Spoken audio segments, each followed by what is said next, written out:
Hey, thank you for watching this, I guess.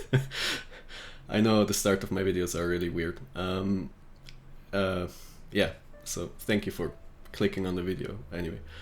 Um, so at the start of this video, I will, have a special thank you message that I want to tell you. So if you don't if you don't want to hear that, then I have annotations down that you can skip that part.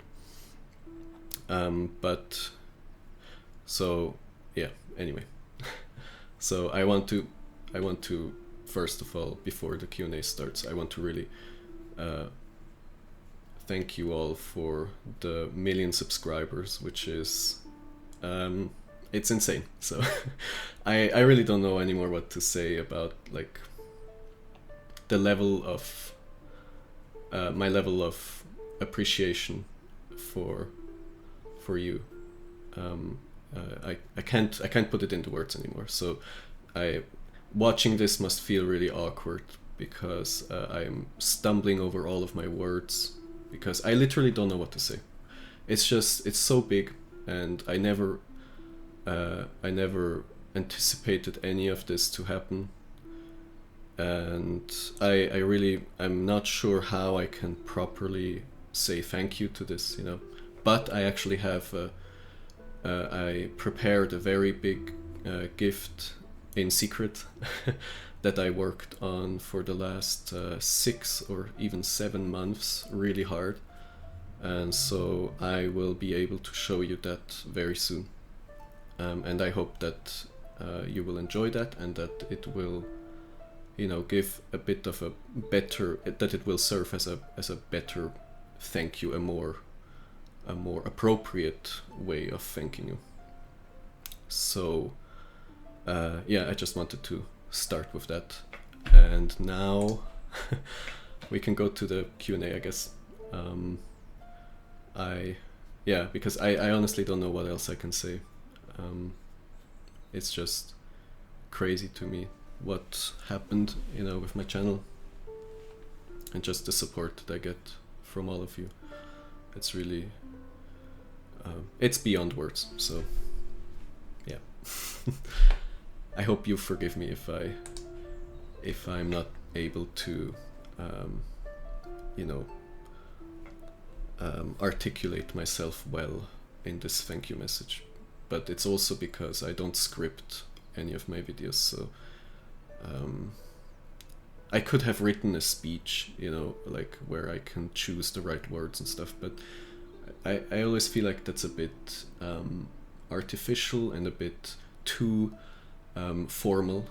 I want to be as real as possible and just spontaneous. So yeah. Anyway, let's go to the Q&A.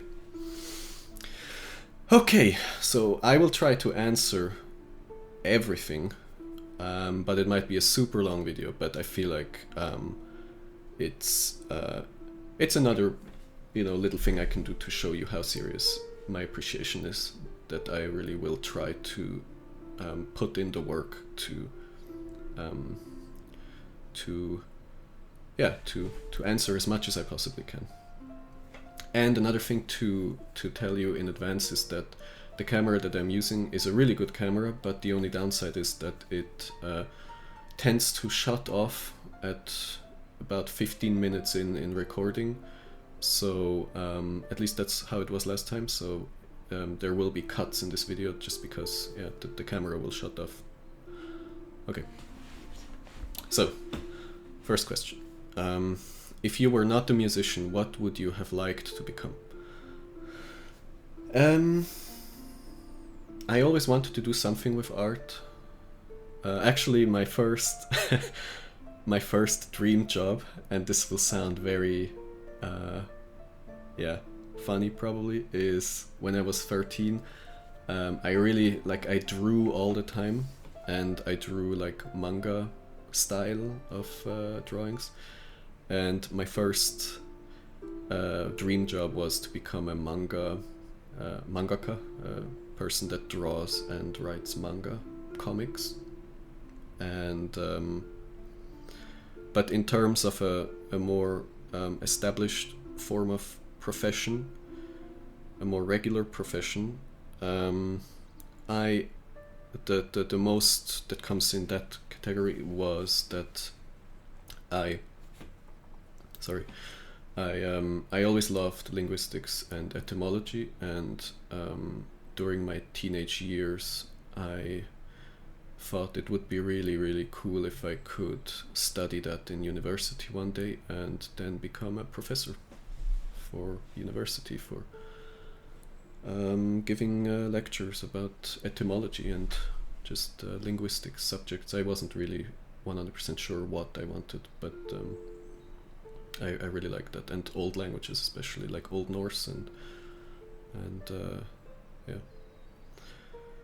What is your favorite culture and favorite mythical creature? Okay, so those are two questions, but I can put that in one. Favorite culture. Well, my favorite culture is probably the ancient Celtic culture. Although Celtic culture was very, very broad. It's a very broad term that incorporated a lot of different tribes and different traditions, all the way from Spain and Ireland to Turkey, actually. So I love Celtic culture, and it is my favorite. But I think among the Celtic tribes, among this big agglomeration of tribal customs and traditions, I think my favorite ones are Ireland and ancient Gaul, the Gaulish tribes. Yeah. But I love so many, so many cultures. And I mean, I love Aztecs, I love Mayans, I love Japanese culture, I love Russian culture, the Kievan Rus and all that, this whole story. I love a lot of things. Norse culture, so I can't really answer that, but probably if there was one that's absolute favorite, it is Celtic. Yeah. And favorite mythical creature,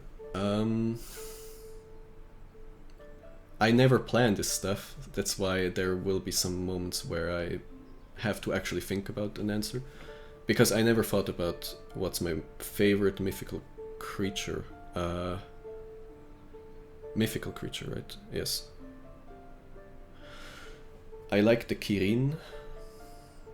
And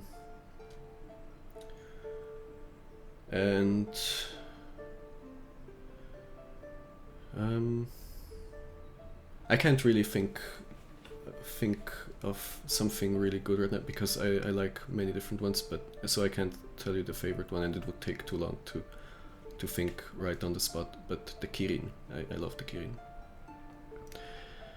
Okay, I'm a big fan of your darker albums, especially Darkness Eternal. Are you planning to create more music with this kind of atmosphere? Yes, I am, but I don't have something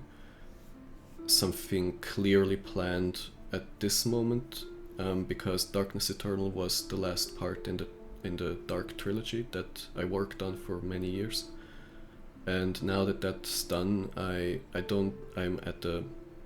at an in-between point where one story ended, and I will need some time to really figure out what exactly I want to do next in the dark category, because I would like to make maybe a new trilogy, or at least a new concept album, but I like trilogies, so it might be another album trilogy. But yeah, at the moment there's nothing concrete that I can tell you about, but that I definitely want to, yes. What inspired you to create the Celtic albums? My love for Celtic music, which I had since many years. I think I also answered this kind of in another Q&A already. It's just I love Celtic music, and it accompanied me through most of my life as a musician. And so it was a natural kind of, evolution. And natural, like gravity, it just pulled me towards making Celtic albums because I love Celtic mythology, Celtic culture, Celtic music, and yeah. If you were chosen to create the music for a famous game, which one would it be? In brackets, this person says, your favorite game. Okay, so basically, what's my favorite game? What would I want to make music for? Definitely Elder Scrolls series and The Witcher. But The Witcher ended, and and the Elder Scrolls, you know, they have their own composers. So, yeah, but I would love that. Yeah, if there was one thing I wanted to make music for, it's those two.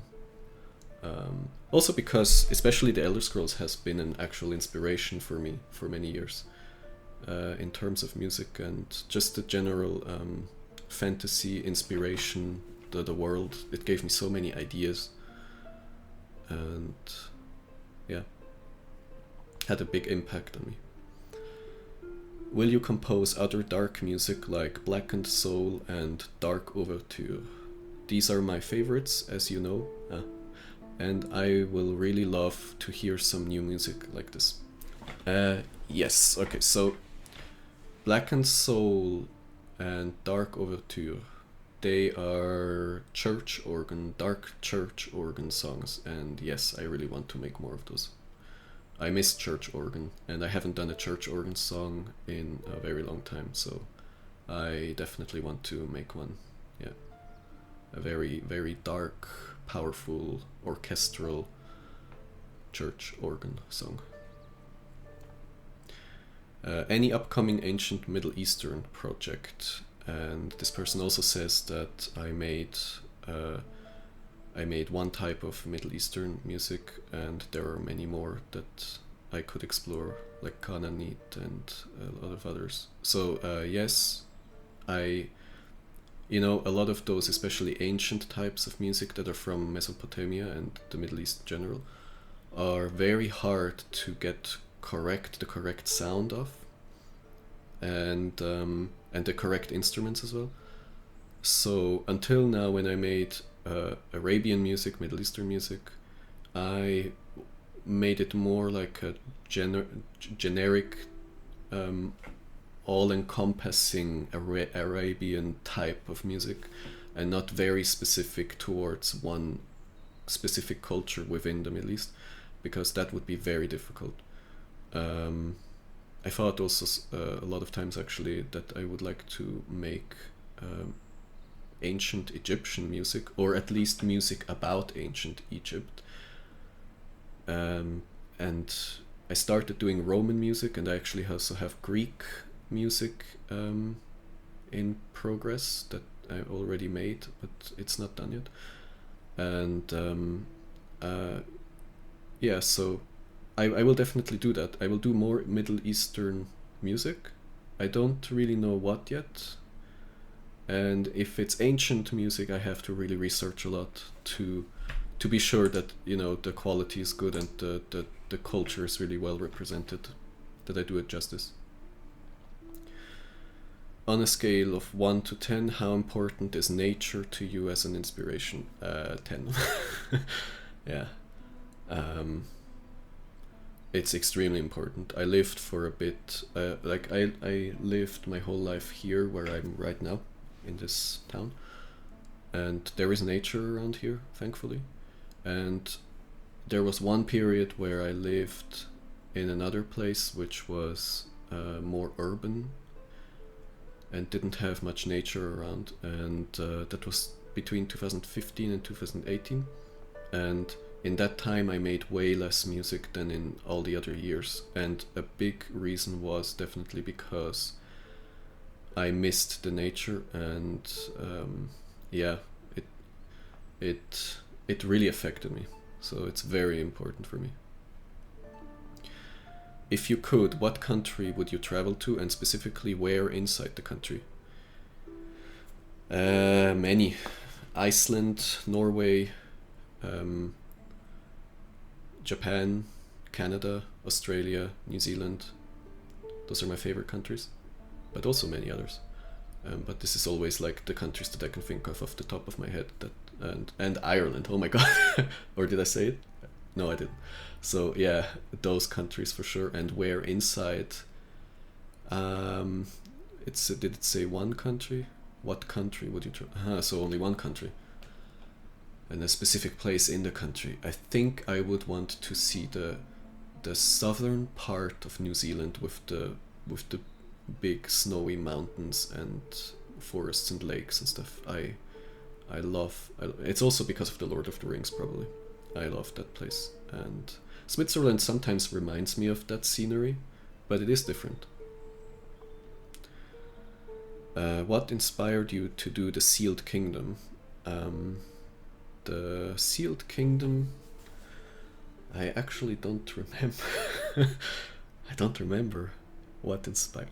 Well, it's part of the Dark Trilogy storyline, and it's the Sealed Kingdom is actually kind of like the basis song of the world in which the Dark Trilogy plays.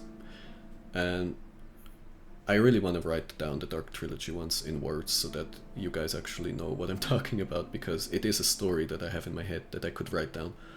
I just don't have the time to do it at the moment. So the Sealed Kingdom is the place in which the story takes place. It's the location.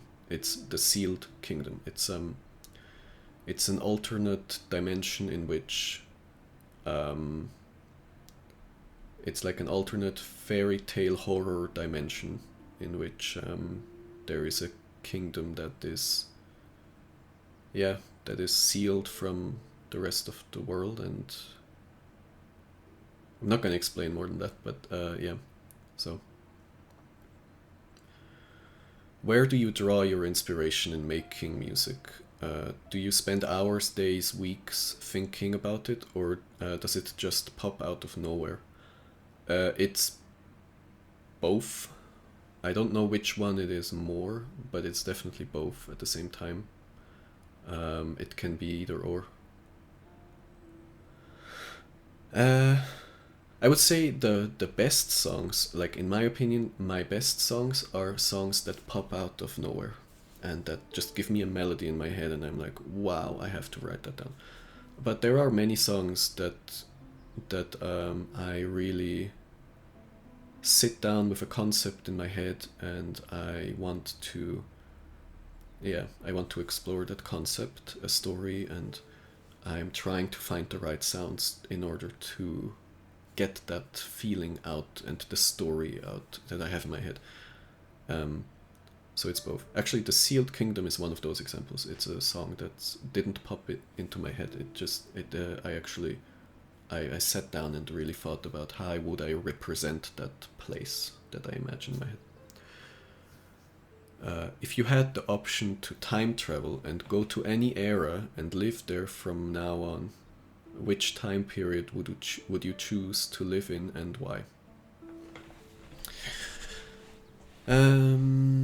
Camera didn't shut off yet. Nice. Which time period? I would have to live there forever. Then realistically speaking, I would choose this time because of, boring reasons like medicine and hygiene and safety.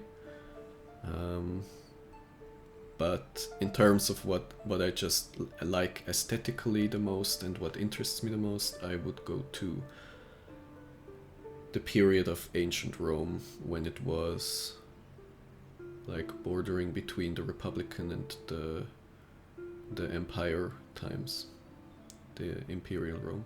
So because a lot of the cultures that I really love and would really love to explore more lived during that time period, the ancient Celts, but also Rome itself. So, do any of your songs or albums have a story behind them? And if so, what are they? Yes, I have quite a lot of albums now. So, okay, yes, some of them do, some of them don't. it depends a little bit because I have a lot of albums now. So some of them are more like compilations of songs that I just gather, and I just gather them into an album. But there are some albums that have a real concept and a real story. The Dark Trilogy is a perfect example of this. It's a Mirror of the Night, Queen of Thorns, and Darkness Eternal. That is a story. And Wanderer, actually all of my relaxing albums have that too. It's a journey, it's meant to be a journey. And there are some more. Saga is one, those are concept albums. Yeah. But others, like for example, Fable is not a concept album, it's not a story. It's just songs that I did, and each song is its own little universe. Yeah. Where is your music recorded? You do it all by yourself using different instruments and mixing them together, or do you rent an orchestra? I am not renting an orchestra. That's something that I think no one can afford except big composers that work for a big studio on a big project like a game or a movie. So all the musicians you hear on YouTube, unless they specifically mention it, it's highly likely that they do it digitally, because you can't afford an orchestra. It's actually, I think, hundreds of thousands of dollars. It's just impossible. So yeah, I do it on keyboard, and I have the instruments in as VSTs in the computer, so I can play a string orchestra on keyboard, and that's how I do it. Who are your favorite musicians / bands? I had favorite bands in the past, but not really anymore. I still have favorite musicians, but they're mostly composers. It's indistinguishable in my case. Hans Zimmer is one of my absolute favorites. Koji Kondo, Motoi Sakuraba. And in terms of bands, I still really love the earlier Nightwish albums. I really love them, and I grew up with them as well. So they will always be very special to me. And Helveti. So yeah, I have a few more, but yeah. How do you decide on your song titles? That depends. Sometimes I have a title in my head actually before I even make the music. So sometimes that's the case that it starts with a name, that I have a certain thing I want to write about, and then the rest follows from that. So then making the song title is pretty straightforward.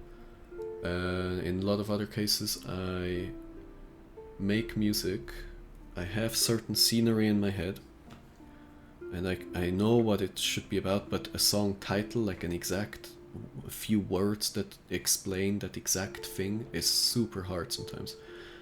And I would say I actually don't achieve my goal in most of my songs to have the perfect title. I don't think that's possible in a lot of cases, because the concepts that you write about as a musician are often much more complex than you can fit into 2 or 3 words. It's so hard, and then you have to find a compromise in order to convey the overall theme in words, but it will not be a very clear description of the song. So it's a bit sad, but that's just how it is. I think to be a musician, every song needs a title, and sometimes you actually wish that it wouldn't need a title, because then you said that you create new languages. How is that process? Because I'm wondering, because I'm studying German and Japanese, and there are so many rules. So how is the process of creating a new one? It's very difficult. Yeah, it's just very difficult. It's like a big math problem, because making a language is, because there are so many rules of how a language functions. You have to be aware of all of the rules at all times whenever you create a new aspect of the language, a new word, a new rule. With every new rule you invent, you have to keep in mind all the other rules, and if it interconnects well, and yeah, it's like kind of like a Rubik's cube. Yeah, so it's very difficult, but for me at least, it's a lot of fun. I know a lot of people would probably hate doing it, but I don't know, I like it. So you were able to become so popular, starting to make music entirely on your own at home without a band or anyone to assist. So my question is, what were the biggest challenges for you on your way, and how had you overcome them? Was there sometimes desperation that you'd never be able to achieve your goals, and how did you chase it away? Okay, so basically, biggest challenges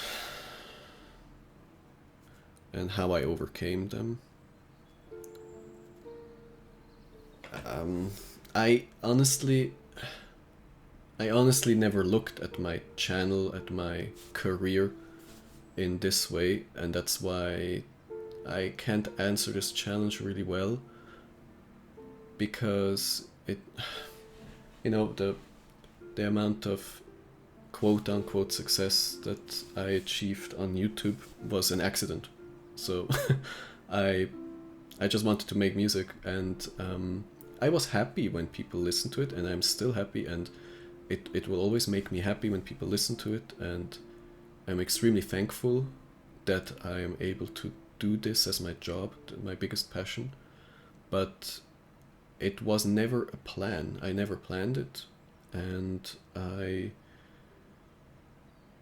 so I don't know, I never thought of challenges, and I never thought of overcoming the challenges, because I just kept doing what I liked doing, and it just happened to work out for some reason, and I'm just happy that it worked out. So no, I never felt desperation that I wouldn't achieve my goals and all of those things, because yeah, I just wanted to do what I like to do, and yeah, it was a very, very happy accident that it worked. That's how it was in my case. Would you like to compose music for meditation? Yes, I think some of my songs could probably be used for that. I hear it sometimes from people that they use it for meditation, like my Resting by the Fire track, and some of my longer relaxing songs. So it, but I would like to make maybe once a like an ambience track, and yeah, a less melodic long track specifically for meditation. Yeah, I think it would be a nice a nice new thing for me to do that I haven't tried yet. Yeah. Do you like the works of Edgar Allan Poe and H.P. Lovecraft? Yes. I did read both of them mainly around the age of 20, when I was really depressed, in a really dark space mentally. And since then I actually don't anymore. But even from back then, it still lingers on to give me a lot of inspiration and outlook into different kinds of art forms. And yeah, so I like them both very much. How did you meet your wife? Yeah, I think I answered this already in the past once. But so I'll just answer it again. Because I like telling the story, to be honest. It was in my first year on YouTube, where I made mostly very dark emotional songs that I labeled as gothic music back then. And they were songs that were born out of my depression, and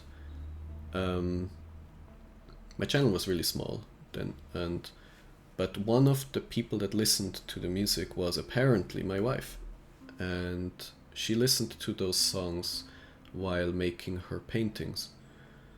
And so I didn't know any of this, but when I wanted to make my first album and release my first album, I needed an artwork, obviously, for the front cover. And so I went on DeviantArt to search for fitting art and good artists that could fit my music. And I found an artist that I thought, my God, this artist's pictures are absolutely perfect for my album, for my music. And that happened to be my wife. And then I contacted her and I asked her if she would want to make a picture for my first album. And it came out that she listened to my music already. I had no idea. And so it seems like both our art just gravitated towards each other naturally, because it just fit together.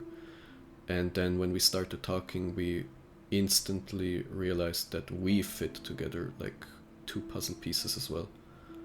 Like, yeah, like completely. And that was it. And since then it was actually clear very fast that this is a lifelong relationship, that this is, yeah. What is your zodiac sign? I'm a Capricorn, and in Chinese I'm a earth snake and an air goat, I think. Yeah, I think so. If you would have to choose Celtic Irish or Nordic Slavic music composing for the rest of my life, which one would I choose? And I can only choose one of them. So either Celtic Irish or Nordic Slavic. Okay, so I would have to, with a broken heart, choose Celtic/Irish. I love Nordic and Slavic music almost equally as much. But I think in the end, what would really happen is that I would just be extremely depressed, and I would probably not be able to make music in general, because I would just be too sad, and it would feel like a prison a little bit. So, because I love making all kinds of music. So if I was ever really, really restricted to only one thing, it would just suck the joy out of creation in general, I think. You often mentioned that to you music was an escape into a world of your own to retreat to when things were too hard in life, yes. Ever since you've moved to producing music full-time and live from it, do you feel better overall because you have your music to support you through life? Yes, I do feel a lot better. I'm also quite an anxious person. I mean, recording a video, for example, is super hard for my nerves, my anxiety. And there are so many things in life where my anxiety is very high in general. And so being able to make a living from the music helps me a lot with anxiety. That's one part. It gives me way more calm, that I can go to bed at night and actually sleep well, And yeah, so it helps me immensely. In terms of escapism, it may help a little bit, yeah. Yeah, because I can, because this is my job, I have the possibility to literally live in my own escapist fantasies for most of the day, because it's my job to do that, to compose music that deals with this escapism. And so yes, it would be it would be much, much, much more difficult for me if I wasn't able to make a living from it. 100%, yes. I would love to hear the story behind the song Enlighten My Soul. That's a super old song. I wrote that song when I was in my very depressed state, in my, like, the period of time where I was very depressed at the start of my YouTube channel. And I had met Carina just a few months prior to making the song, and the song is basically it kind of expresses the feeling of that, being in that very dark place, but finally there is one light that is guiding you towards, you know, the surface from the abyss. So, and that was my wife. That I felt very lost for a very long time, and I didn't even know if I wanted to live anymore. And for the first time I felt that there is a light, that there is something worth living for and moving forward for. Yeah, so she literally enlightened my soul. How about some way to learn the language you've been working on for so long? Yeah, I am thinking about it. Like, I am thinking of writing an actual, like, a school book. You know how you have it in school, where you learn languages that way, the primers, where you have exercises and yeah, different exercises in language learning, and maybe also making videos that, you know, are for language learning. But honestly, I'm not 100% sure yet if I have the time to do that, because it would take a lot of time and effort. I don't know if I have the time and the energy, and so I'll have to see further in how big the community grows of people that want this, and of people that want to learn the language and who would be interested in such a thing. Yeah, so it depends on those things the most. When you encounter procrastination or writer's block, how do you manage it and overcome it? I actually suffer from that a lot. So I'm not an expert in how to overcome it. I'm actually rather an expert in having it. So, yeah. How do I overcome it? I did get better at it in the last years.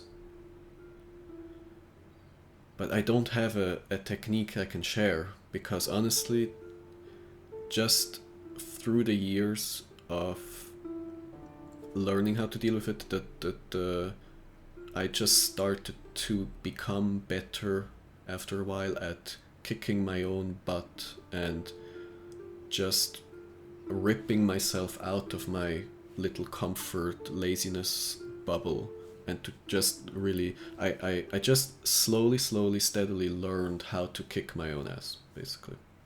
And so maybe that's the secret. But I think there are for sure people who have actual techniques that you can follow. I just don't have any. I do it with brute force on myself, and I just did that for years, and every year it became a little bit easier to do that. So I think I conditioned myself slowly, like how you train a pet almost, to follow my own orders. Yeah. But it's there is no secret technique that I have. When starting a new piece of music, what element/instrument do you tend to use as your starting point the most? That depends on the song genre, but I always go with melody first. So it's a melodic instrument usually. Actually, I think, and this crosses multiple genres, the thing I use the most is probably a harp. Because a harp, first of all, you can play it really nicely on a keyboard, a harp. And it's a melodic instrument, it can play a lead melody, but it can also provide the chords underneath all in one. So when you use a harp, it's one of the easiest, or piano, I would say. It's one of the easiest to have as a starting point because you can incorporate multiple elements of music itself in one while you improvise and while you gather your ideas. But for different genres, there are different instruments. Like for Viking Nordic music, I use the tagelharpa the most. And that's just a drone and a lead melody on top, usually. So it depends, but it's mostly melody. Something that can produce a melody. Yeah. Do you believe in soulmates, and do you think love is stronger than death? Yes. So to the second question, love is, like, it's a kind of a question you can answer, or also a question that can have many different meanings, I would say. But in the way I understand the question, I would answer it with yes, because love can outlast death in certain ways. For example, the songs that I did for my wife, they will outlast us. They will still exist somewhere after we are both gone for a long time, I hope. So in that sense, our love will continue to exist in some form on this plane of existence, even after we're gone. So, and that I really like that. Do you believe in soulmates? Yeah, I actually do, because I think that I found mine. So I think that exists. I know in my case that there cannot be a more perfect person for me to fit. So. And because I know that of myself, I know it's possible for potentially anyone. Would you find it sad if you lived forever? Those are some really deep questions. Yes, I would. Because I don't think humans are supposed to live forever. And I think our brains, our mind, couldn't handle the concept of forever. It would probably slowly make us wish for the release of death. It's a very dark question. But that's how I think about it. I might be wrong, and we might never find out because humans don't live forever. So, but I think that our minds are not made for that kind of concept of time, or timelessness, actually. And also another thing is forever isn't just 100 years or even 1,000 years. Forever is a billion. So, it... Anyway. What is a score of a movie from a movie that you love and that inspires you? The Lord of the Rings from Howard Shore is the most inspiring soundtrack for me. I listen to it very often. Actually, I listen to it so often when I work on my fantasy stuff, language and stuff like that. That is, I think, the most inspiring piece of music that exists for me. How are you doing? Because yes, it's important. Thank you very much. I'm doing okay. Yes, I'm doing actually quite well, and I feel rather fulfilled at this time because there are so many good things happening right now, and I'm much more positive, optimistic, and have much more energy than usual. In the recent past and now, and hopefully in the future. I really love how things are going right now, for me personally. how many musical instruments do you have and can play? So this might surprise a lot of people. I don't have any musical instruments except my keyboard, a classical guitar, and a djembe drum. And I have a few flutes, but that's all I have. And in terms of what I can actually play, it's only really the keyboard. Like, what can I play well is the keyboard and the drum. I was actually quite good as a guitar player. I wasn't a professional ever, but I was able to play stuff on the guitar in the past, but I don't really use it anymore, so my skill dropped significantly in what I can do on the guitar. And I have flutes, but I can't really play them. Yeah, I wish I could play more instruments, but how was your life growing up?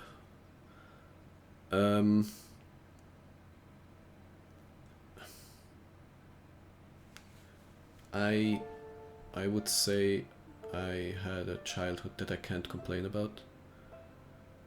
But for some reason, and it's really a mystery to myself actually, for some reason, even when I was very, very little, I was much more sad than you would expect a little child to be.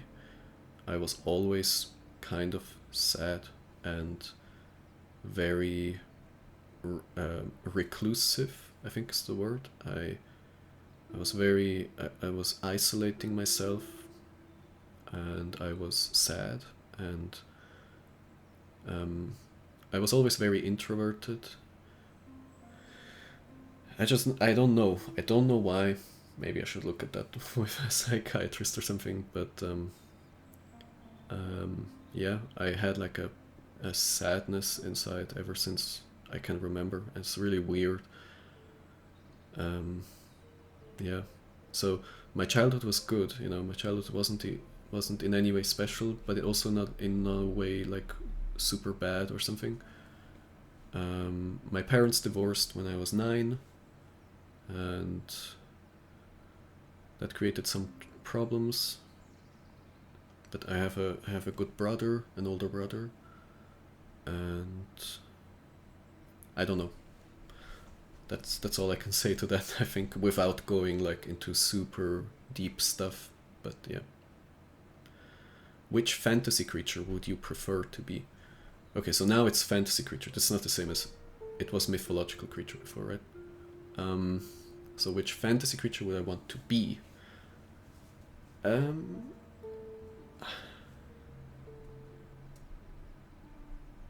I think the eagles from Tolkien have a pretty good deal, because I mean I would love to be able to fly, and Tolkien's world is beautiful, so I would love to be an eagle from Tolkien.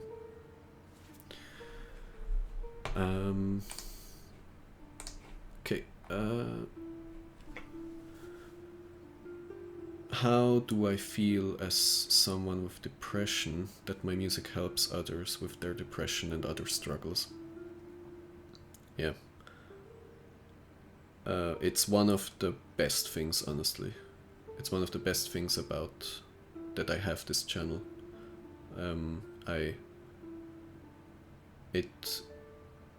It's one of the most fulfilling parts of my existence, my musical existence, that I'm able to help some other people out there that feel bad and make them feel a bit less bad, maybe, with what I do. That's, even if everything would end tomorrow, I would be extremely thankful, and I would feel very, very fulfilled just because I was able to do that. Yeah. Do you ever listen to your own music once it's finished, or does listening to it over and over when editing mean you've heard it too much? Yeah, it does. While you make music, you have to listen to the song over and over again. And yeah, you do kind of get tired of it at the end when it's all done. You can't really listen to it for a while.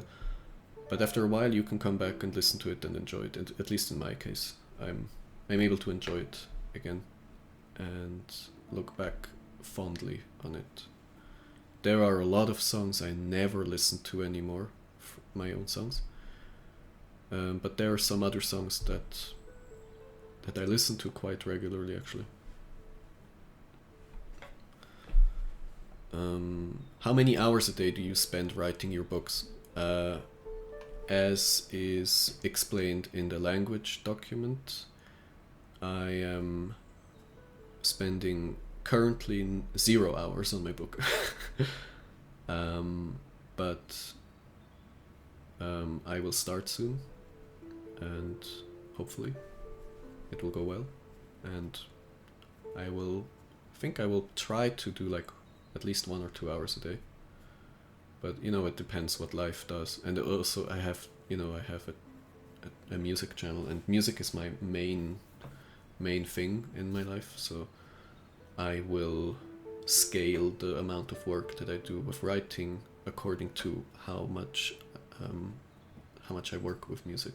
Music will always be the number one priority, of course.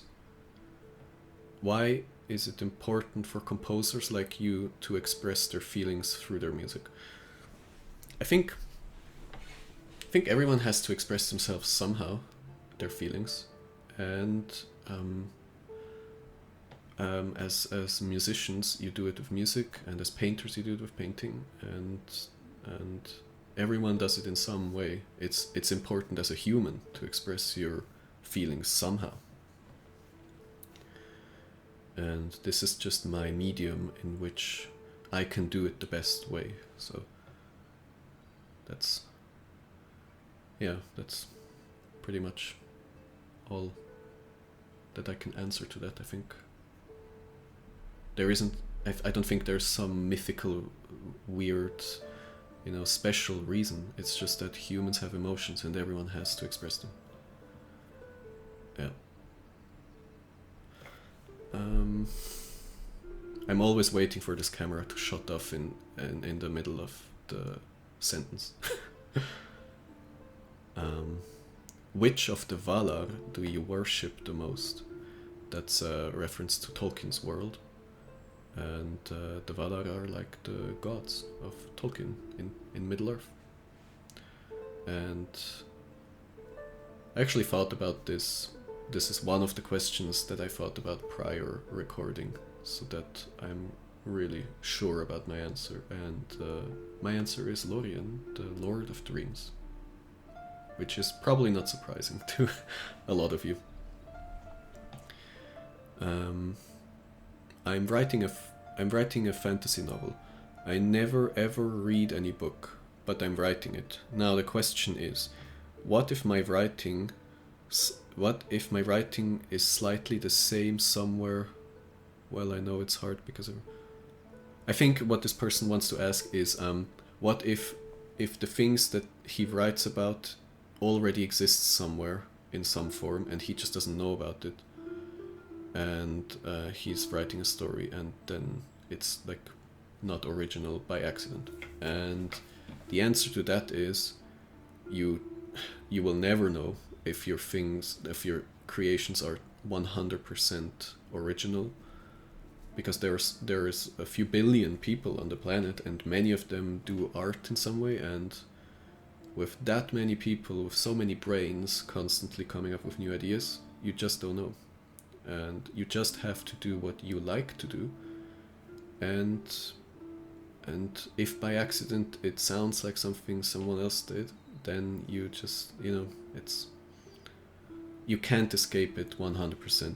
You can try to avoid it, but you can't escape it 100%. So I think the best answer is to still just do what you want to do, because then at least it will be a form, an artwork, a work of art that you are proud of and that really means something to you and that feels personal, And then even if it sounds a bit like something else that exists, it's fine, because it is your artwork. It's what you wanted to do and what you envisioned in your head.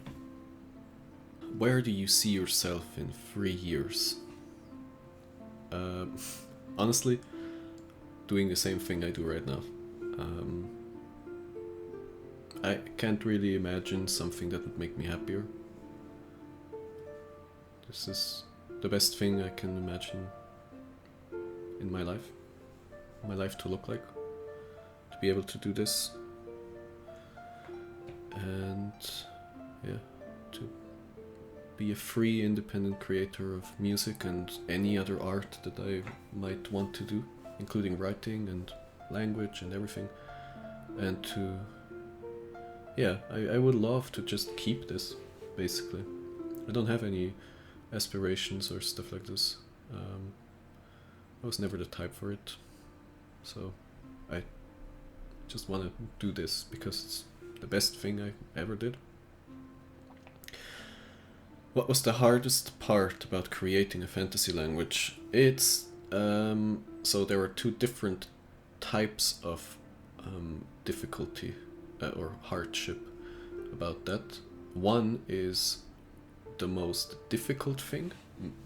The most difficult thing was definitely all the rules, all the grammar rules, so that they all fit together, and so that the language doesn't become a mess, and that it actually is functional and you can use it, and it works. So it's like a big machine with 1,000 parts, and you have to make sure that the machine works, and that it works under a lot of different circumstances, and also under very complex circumstances. So that was the most difficult. The most taxing, just in terms of sheer mental endurance, and yeah, just the amount of energy that was needed, is to write down the thousands of words of vocabulary into the dictionary. That was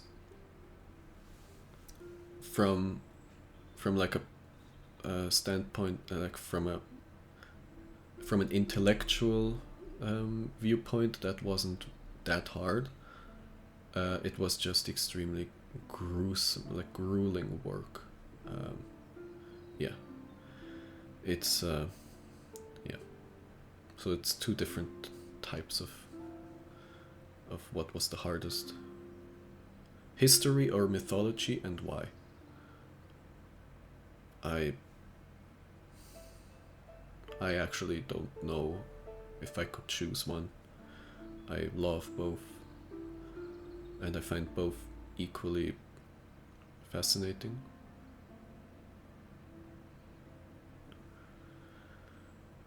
No, I can't decide. I love both. Sorry. Last year, you mentioned the Silmarillion is your favorite book. Is there a specific part you like more than the rest? If so, which is it and why? Yes, definitely. I love the part of the awakening of the elves the most. And the reason... why? Yeah, why do I like that the most? I think...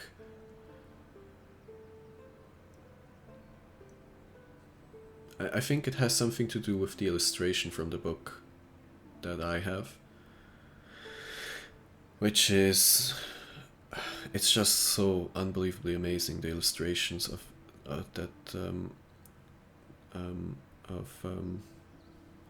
think his name is John Howie, that made the illustration for that book, and it's such a beautiful picture of the elves and the starlit sky above them, and how they woke up with nothing but the light of stars. The sun and the moon didn't exist yet, so the only light that existed was from stars, and that's actually why the elves are so attached to stars in Middle Earth and in the entire world of Tolkien. And I just love the symbolism and just the aesthetics of all of that. It's amazing to me. Have you finished your novel? Is it going to be released anytime soon, or will the dictionary be released first? Yes, as we know now, the dictionary was released first, and the novel is explained in the dictionary. My novel became kind of like the musician equivalent of Half-Life 3, I think. Because I talked about it since, I think, 2012 or something. And yeah, so it's explained in there. But as we also see from the dictionary that I worked on for 10 years and eventually it came out, I never give up on a project. I never give up. If it's something I love to do, I will do it and I will finish it. So yes, there will definitely be a book that takes place in that fantasy world and that uses the language. But I still can't tell you when. Sorry. What is your writing process? Do you start with a simple melody or do you imagine what it would sound like with all the instruments? I usually hear the complete thing in my head. Yeah. Even when I sit down and I make just a solo melody with one instrument, I usually do it with the entire, all the layers of instruments in my head of what it would sound like, what the melody would sound like if all the other things are around it. So yeah, I usually hear, I start with a simple melody, but I start with the melody and at the same time make the melody based on what I hear in my mind, how the melody would sound like when other things are around it. And yeah. What genres of music do you wish to explore in the future? Spaghetti Western music is untapped. I like the idea, but yeah, I could probably do it. I'm not sure. I would have to try it out because I love Spaghetti Western. It's yeah, it's a really cool genre of music. But yeah, in terms of other music styles, man, I want to try almost everything. Yeah, every traditional and historic type of music I like, every culture. I want to do more things that are like Native American, Aztec. I want to do more ancient music, like ancient Rome, ancient Greece, Egypt, maybe. Yeah, I want to do more Slavic music. I really want to do much more Slavic music because it's one of my favorite genres. But I only made 2 or 3 songs, Slavic songs, and I want to do more.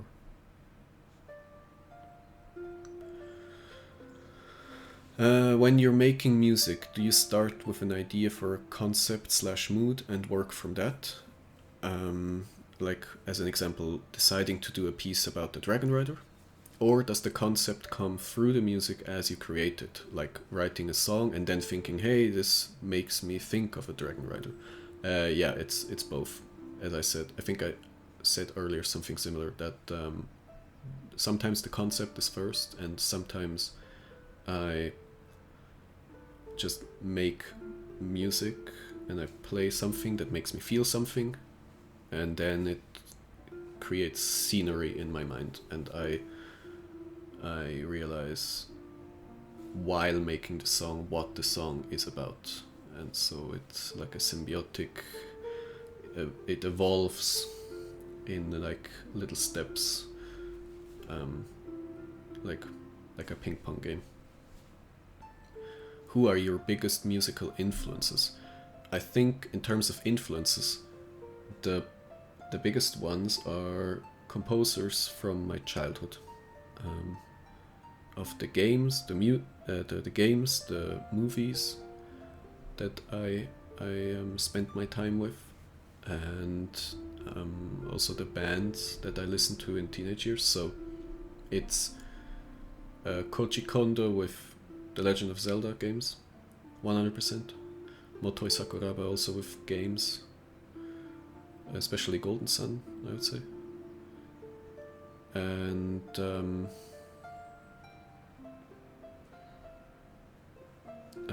Hans Zimmer with the movies, Gladiator, Howard Shore with The Lord of the Rings. Yeah, there are a lot more, but I always come back to those names in my head when I think of it. There are a lot more for sure. And in terms of bands, Nightwish was probably the biggest one. In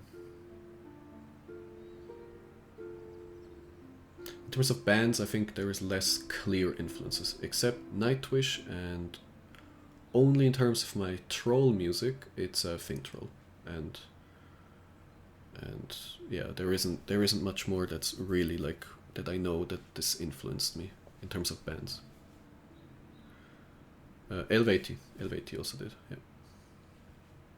As one with depression, and I imagine your significant other supports you all the way, I wonder, does any of your music reflect the coping of your depression and your love for your significant other? Yes, absolutely. There's a lot of my music that has that as a theme, that expresses those exact feelings, actually. The coping with depression and my love and appreciation for my wife, that I have this person in my life that truly, supports me and loves me, and that yeah. So there are a lot of songs that I made that deal with this whole big mix of emotions, very strong emotions. It's mostly in the category of the songs that I label as emotional music or only piano. In terms of depression, it's a lot of the dark music section. Yes, so yeah. You've been making a good number of fairy songs recently. How do you see fairies in your mind when you make songs about them? I see, like, I don't even know how to answer that, to be honest. I see them, like, I don't know if my image of fairies when I create them is the classical image of fairies, or if my way of seeing them is different from the norm. I honestly don't know that, so. But I see the fairies that I write about as usually not the cute little like cute and little, but more majestic and more sophisticated beings, magical beings of sophisticated nature and with a mind that can see beyond the material world, something like this. A being that is in symbiosis with the forest and nature, that lives in a different state of being, like a state of mind, that it can experience the world in a different kind of way, with more of a magical, otherworldly aspect. So yeah, that's how I imagine fairies that I write about. Less of the type of like the mischievous pranking fairies that are little and cute and like little pranksters. Less of that. So not really like the Peter Pan fairy, and more like, I actually don't know any story or anything that made fairies, that portrayed fairies the way I just described. There might be for sure one, but I can't think of one. Where was I? Do you enjoy alcohol? And if so, what type? I don't enjoy alcohol. I actually, for most of my life, until like maybe a year or two ago, I completely abstained from all alcohol, because I just I never had any interest in alcohol. I never wanted to try it. And maybe 1 or 2 years ago, I started to like take a little sip of champagne or something at special events. But this was more out of politeness, and I don't enjoy the taste, and yeah. What's something we don't know about you that you're comfortable sharing? Man,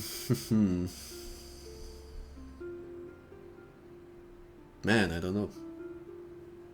Something you don't know about me.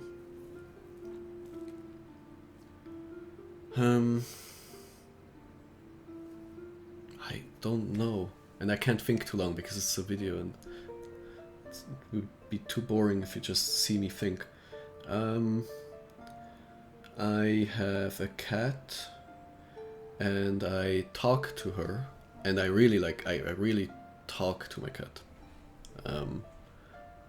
So maybe that's something, yeah, that you didn't know about me. Like I have a lot of very good conversations with my cat, and she talks back to me. So, yeah. What did friends or family think of my job? Actually, I've always experienced mostly support or indifference, or just like finding it weird, not really understanding it, but being okay with it and wishing me good luck. It was either people were disinterested and just didn't really mind either, or they were supportive. I never had people in my private life that were against it and like advised me not to do it, which I'm very thankful for, because that can matter a lot when you have people around you, when you follow a dream and you have a passion for something and you really want to do that thing. So yes, where was I? Yeah, if you have a dream or a passion, then it's very important to have supportive people around you, and it can really damage a lot of things if you have people around you that want to prevent you from following that passion. Yeah, so I was lucky in that sense. I never had people that discouraged me from, for example, making music, or yeah. How long does it take to research historical music before you create your own? Yeah, it takes quite some time. It's not easy, and in some cases it's actually almost impossible to find a clear answer of what it should sound like, and that's why none of my historical music, I don't claim that any of my historical music is legit and authentic, 100% correct, and how people back then would have actually played it. Not at all.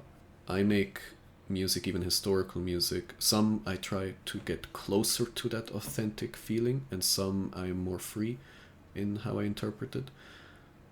For me, the main goal is usually to create music that can transfer you mentally into the time period. So for example, the soundtrack of Gladiator is not how Romans actually played music. There's a lot of orchestra in there. But when you listen to the soundtrack and you watch the movie and you get the like cultural flavors and the language and all that, and the buildings and all that, and the music is there, you are transported to Roman time. And so that's my goal when I make music. You know, my Celtic songs are, many of them are orchestral. They are actually cinematic, movie score, soundtrack type of music, not authentic, ancient, Gaulish music. Because, yeah, I use cinematic techniques, movie score techniques, in order to transport you into that time period, even if it doesn't sound authentic. At least that's my goal. I hope I achieve that. And in some cases I try to get much closer to the authentic level. Like, for example, in my song Illyricum, the Roman music song, and Convivium. With those two, I really tried very hard to produce sounds that actually could have existed during Roman times. And that takes quite a lot of work, because finding reliable sources and all that is very hard. Especially because most ancient cultures didn't write their music down. So, and in many cases we don't even know what instruments they really used and how they used the instruments. So it's very hard, very hard. Would you have liked to live in the fantastic universe created by Tolkien? From a realistic standpoint, no. Because it's quite a dangerous world. Yeah, it's really dangerous. And I think any modern person living there would die in like 2 weeks. Either you would get an infection yet you can't cure, or at the very latest you get attacked by orcs or something. And yeah, so realistically, no. But if I could just exist there in like a fantasy type of way, then yeah, I would enjoy it a lot. What are my hobbies? So my hobbies are actually what I do for a living. Yeah, making music is my biggest hobby. It just happens to be the thing that I also do as a job. So it's both in one, but it's my biggest hobby. Yeah, so making music and playing music, writing, inventing stuff, especially fantasy stuff, language, all kinds of things. I love to do things for Michael Gelfi, like his ambiences, that he sometimes needs certain things like spoken recording of me saying something in my fantasy languages, or little melodies that I write for him and stuff. So those are like my most favorite things to do. But I also like reading. I love movies. I love taking walks outside in the forest, especially forest, but actually anywhere. I love spending time with my family. Yeah, I don't have any like very particular hobbies that are very like, oh wow, I never thought that. So my hobbies are straightforward, actually. Very little physical exercise kind of hobbies, like sports, except taking a walk. But yeah. My hobbies are mostly all in here.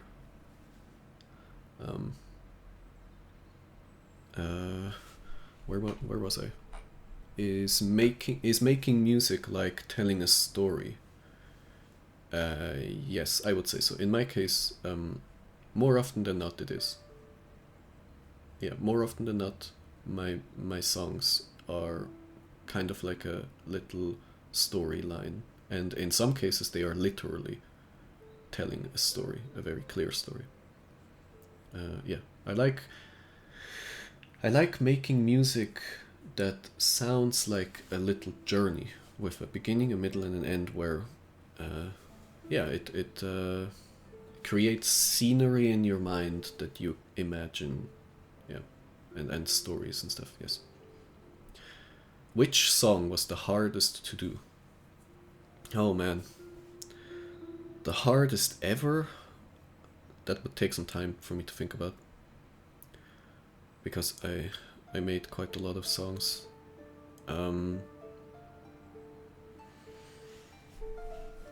I can just I don't think I will find now spontaneously the hardest song that I ever made, but I can tell you some of the hardest. So some of the hardest were Yuki, the 20-minute Japanese relaxing song. A lot of people tell me it's not relaxing, but rather mysterious and tense.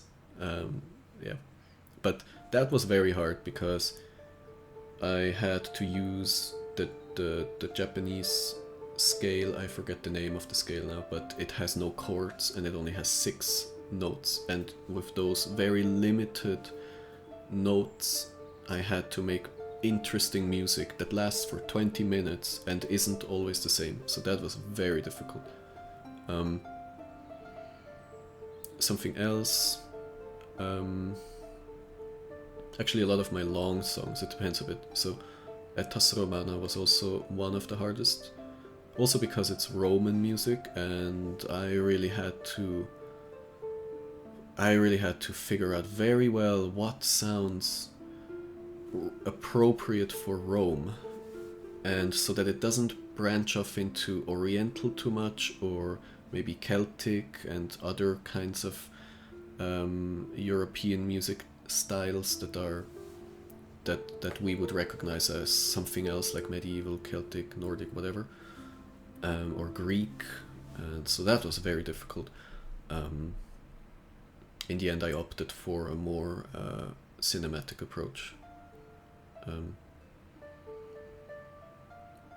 Yeah, those two I can think from the top of my head.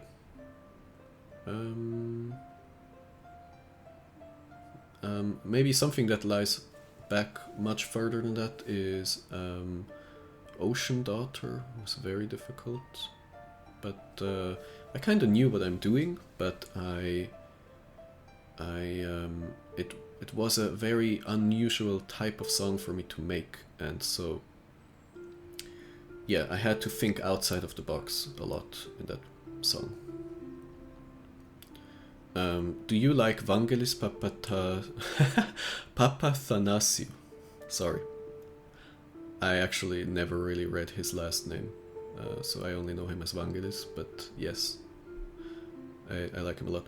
It's kind of sad because, yeah, when I list composers, I noticed I always forget him, but I really love him. What was your favorite cartoon character and why? Like when I was a kid, probably.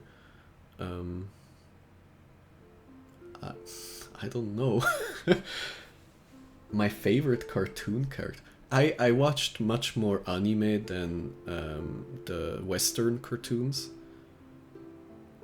So it's probably an anime character.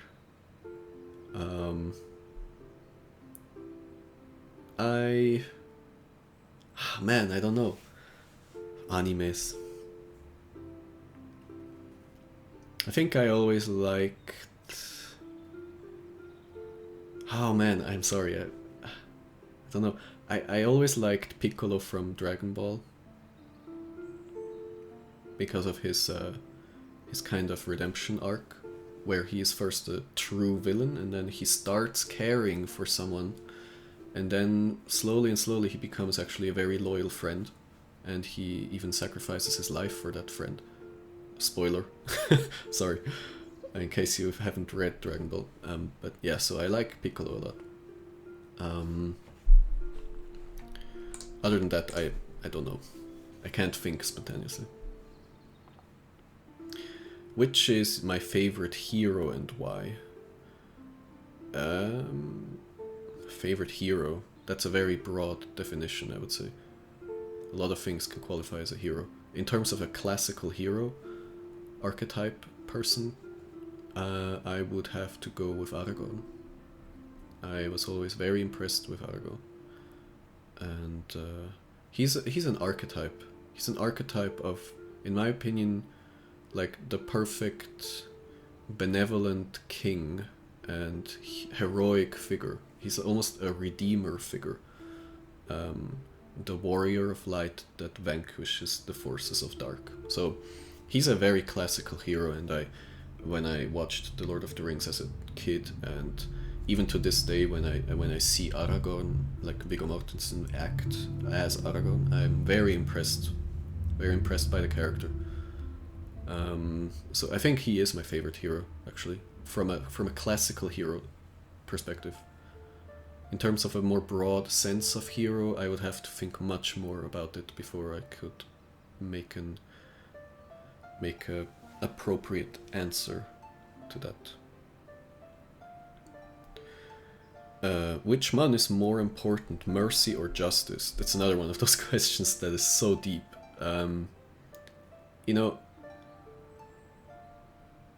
This is one of those questions that you have to answer with a very unsatisfying answer, which is it depends. It's such a broad topic that there it cannot be always one or the other. It really depends, I would say. One is not more important than the other. They act in a symbiosis with each other, and you have to, at every point, reconsider, I would say. At every point you have to ask the question again. And it has to be dependent on the specific situation that you find yourself in. That's my opinion. Do random past events come into your mind from X years ago, tormenting you on what you could have done better? Yeah. Yeah, all the time. Yes, of course. I experience quite a lot of negative emotion. It's like nervousness, anxiety, depression, regret, insecurity. And so when you are a person that experiences a lot of those emotions on a daily basis, and it's just the general way that you are scaled towards the world, then you are very prone to experience those things a lot and very, very strongly, because you easily regret things, and you are easily disappointed in yourself and your actions, and you and yeah, it affects you very strongly when you do something wrong, or when you are not happy with something that happened, or you think you could have done better in some. Yeah, so I have that a lot. Do you prefer more the sea or the mountains / forests? I think that I, just from my nature, I belong more in the mountains and forests. That's just that's just where I belong. It's my natural habitat, I would say. But the weird thing is so yes, Switzerland is a landlocked country, so I have zero experience with the ocean. I never lived near an ocean. So for me, ocean environment is very alien, but I really love it, and it's very inspiring to me. So actually, I really miss the ocean every time I'm not at the ocean. But I think if I would live at the ocean, I would miss mountains and forests more in return. So I guess mountains and forests is just, as I said, my natural habitat. What kind of studies regarding music did you do? None, actually. I'm self-taught. I think I answered that also in the past.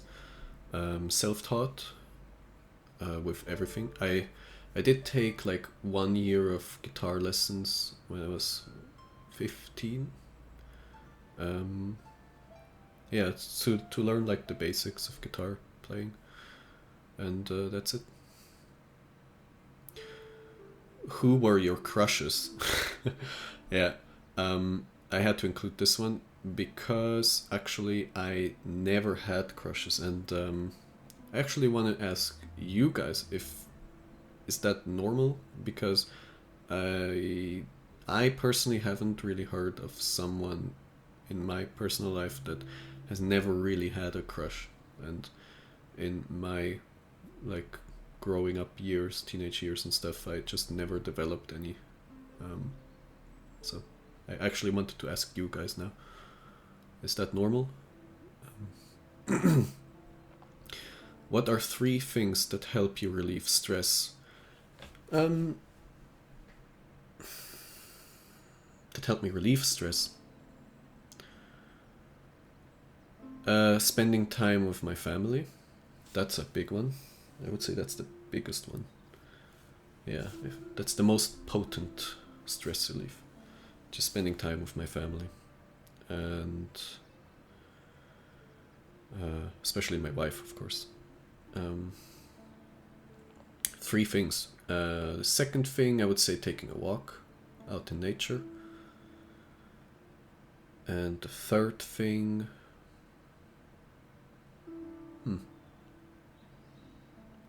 I don't know. I guess watching a movie. Just not something too thought-provoking. Just something that's very nice and comforting, like The Lord of the Rings or something. You know. I'm not saying it's not a thought-provoking movie, but when you've seen it 100 times, you know, you watch it out of comfort. Which are the questions you are sick and tired of hearing? I am not sick and tired of anything that I get asked. That's just not how I react. I don't feel any, you know, anger or annoyance, even if it's a question that I hear 1,000 times. But yeah, there are some questions, of course, that I get asked many times and that I have answered many times. So I often, when I hear it again, I often just choose to ignore it, because I can't explain the same thing, you know, 100 and 200 and 300 times. It's very exhausting. So yeah. And which ones are they? I think the most common ones are like, what inspires me? How do I make music? And yeah, like the instruments, what instruments do I use? And stuff like that. Can you tell us a song that you have your own imaginative story for, like a scene from a movie that plays in your head when you hear it? In terms of my own songs, or just songs in general, I don't know. I don't think it's clear from the question what kind of songs they mean. With any song that exists, I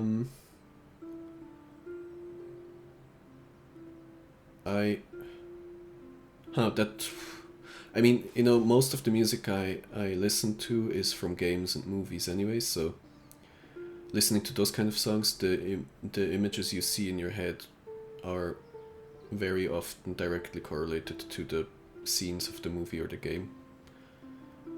But I do have one song in particular from Final Fantasy X, Wandering Flame, where whenever I listen to that song, I imagine, like, I get very vivid scenery in my head, just like stories almost, and very emotional things. That's a very evocative song for me in terms of yeah, feelings and scenery. In terms of my music, I have it for many, because many songs that I made come from that origin, like scenery I have in my head. So I could list many songs there. What is your favorite scale / key to compose in, and why?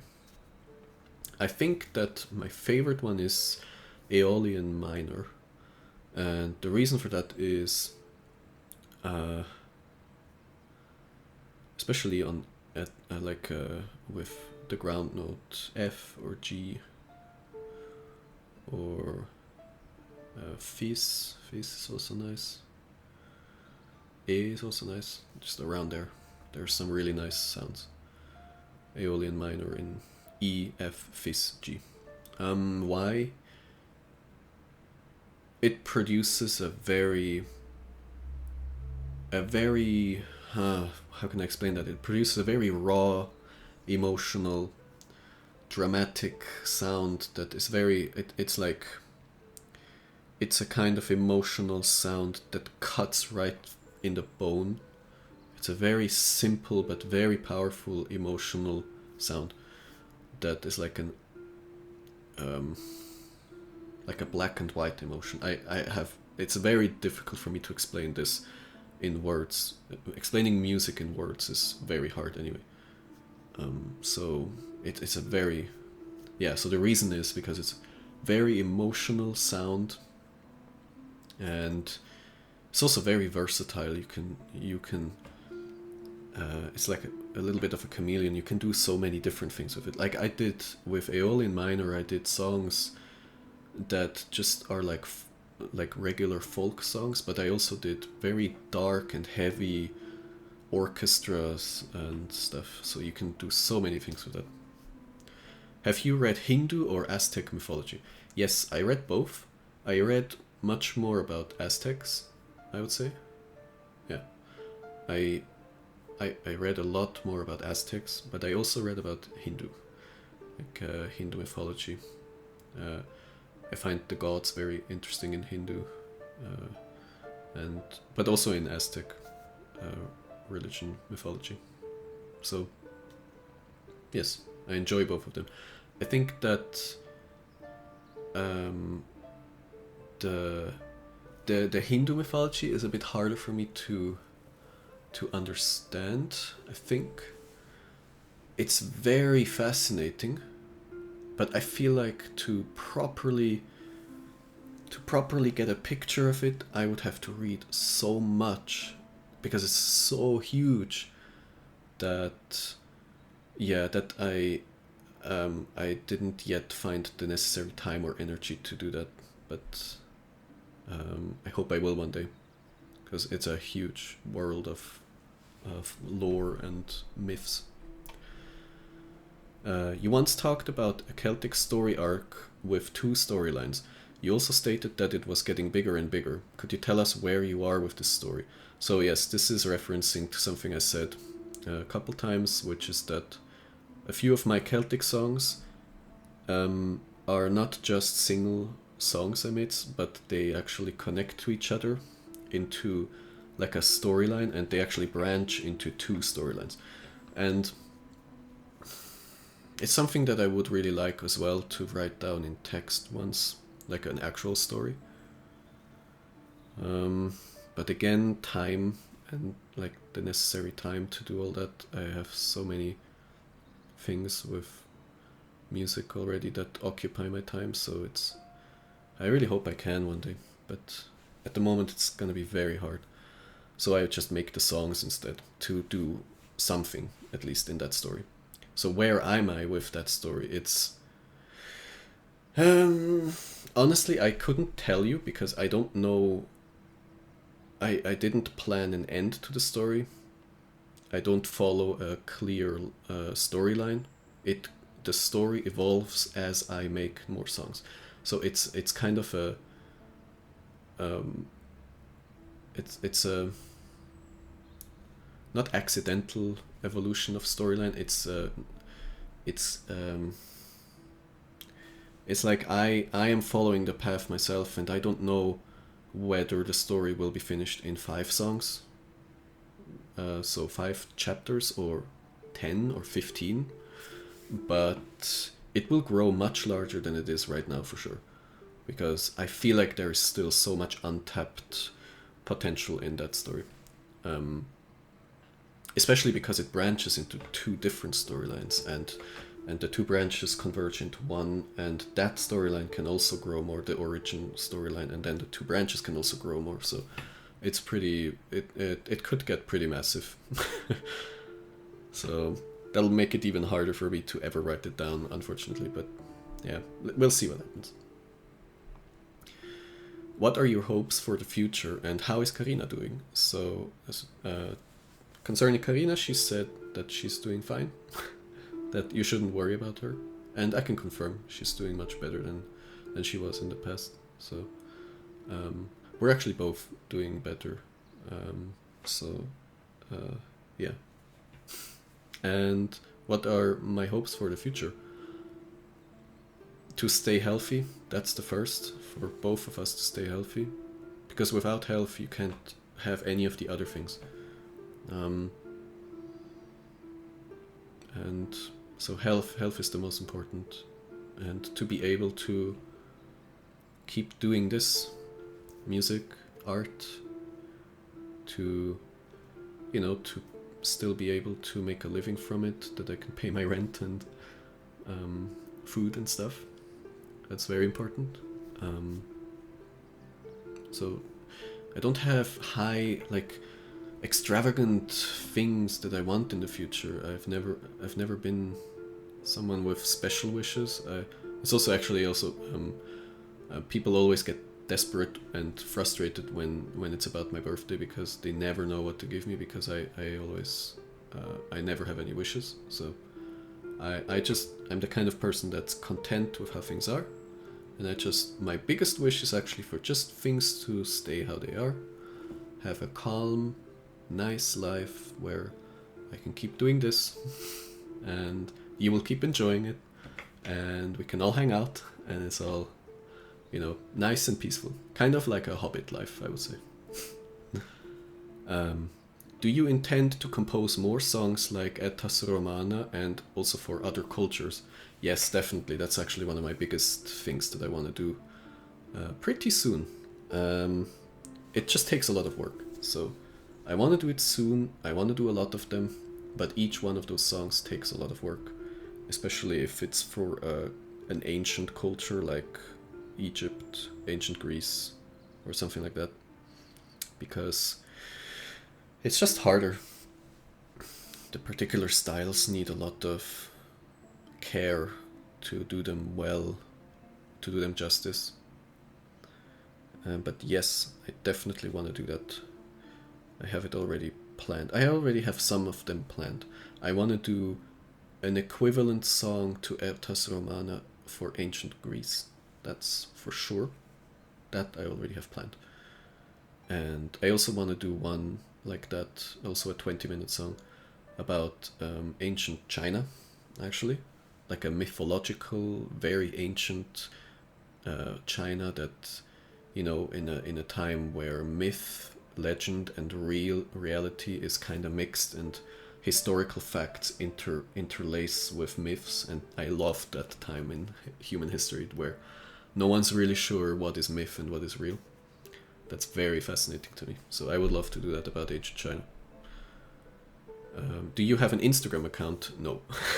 And I actually wanted to answer this question in particular, just to let everyone know, if there's anyone on Instagram that says he's me, he's not me. Because I'm not there. And the same goes for any other account except my official Facebook page, and my official YouTube channel, and my official Twitter channel. So those are the only 3 things where I am. If someone says they are me on Tumblr or Instagram or anything like this, they are not me. Also, if you get a friend request, by the way, on Facebook by anyone that pretends to be me, it's impossible. It's not me. I can guarantee that. So, will there be some music with lyrics?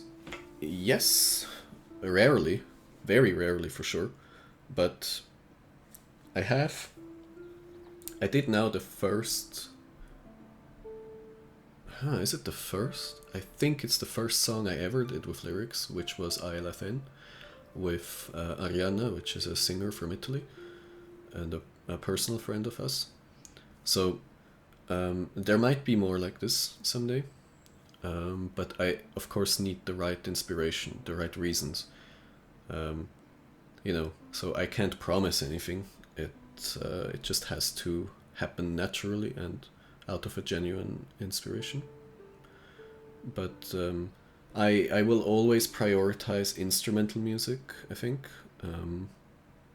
But if the right thing comes along, I might do some songs with lyrics. I especially want to incorporate my language into songs, and you can only really incorporate a language into songs with spoken or sung words. So either sung lyrics or like speech.